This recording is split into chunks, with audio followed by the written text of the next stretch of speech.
the president address at all Congresswoman Jayapal's comments in his meeting with Herzog?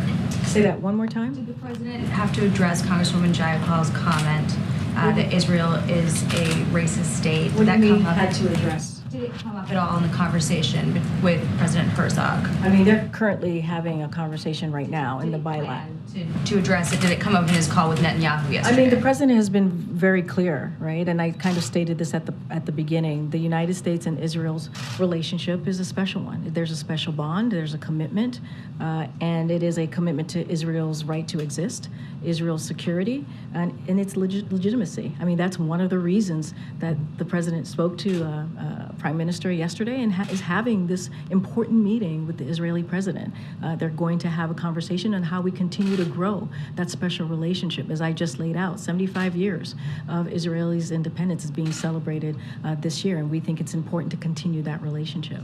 The reason I ask is because yesterday Kirby had said that you guys were glad that she apologized, but what we didn't hear was any condemnation of her comment from the White House. Does the White House condemn that comment? I mean, look, the apology was the right thing to do. And we've been very clear when it comes to anti-Semitism. This administration and the entire Biden-Harris administration have been clear that when Israel is singled out because of anti-Jewish hate, that's anti-Semitism, and that is unacceptable.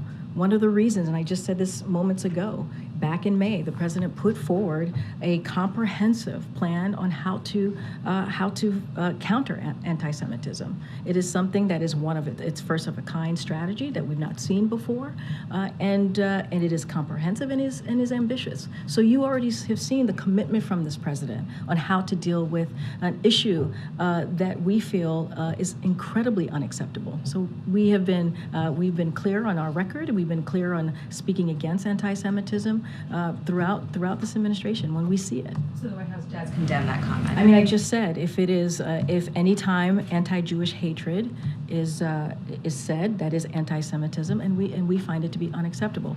But at the same time, we think it's important that the Congresswoman did indeed apologize for her comments, and we're glad to see it. Didn't hear whether it was a yes or a no to that question, but in another vein, there's a vote happening in the House today, a resolution saying that Israel is not a racist state or an apartheid state.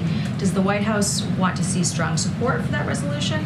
First of all, we condemn anti-Semitism. Anytime there is any anti-Jewish hate, we condemn it. We've been very clear. That is answering your question. As it relates to anything that's going on the House, I refer you to the House. But again, I cannot be more clearer. You have the president right now meeting with the president of Israel, a very important meeting that they're having. They're doing a bilat right now. And one of the things that the president's going to make very clear is the special bond and our commitment to Israel. And it is unwavering, it is unshakable, and the president finds that relationship again very deep. And it started when he first walked into government. I hear you, and I'm sorry to push on it. We just went back and forth. Democrats don't want to take action against other Democrats when they have to apologize for something like this. There has been criticism. We just said that we're glad that she apologized. Congresswoman Jayapal did indeed apologize. And we have been very clear. Anytime Israel is singled out with anti-Jewish hate, which is indeed anti-Semitism, it is unacceptable.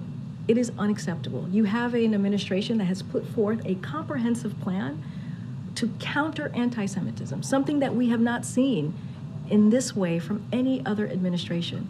That shows the president's commitment to this issue. I'm going to move on. There are, I think, 4 members of the House who are going to boycott President Herzog's address tomorrow, and one of them, Representative Cori Bush, said that the Israeli government is enforcing an apartheid state and that it shows no respect for human rights. So by your definition, is what Representative Bush said anti-Semitic? Look, what I can say is that the president has a long-standing relationship with Israel. He is committed to their security, committed to continuing that relationship, hence why he is meeting with the president of Israel. And so that is what's important. I cannot speak to other other congressional members in the House. That is for them to speak to why they choose to boycott or to do whatever it is that they're doing today. But what we can speak to is our commitment, our longstanding commitment to Israel, our longstanding support to Israel, and that is something that the president will continue to be committed to.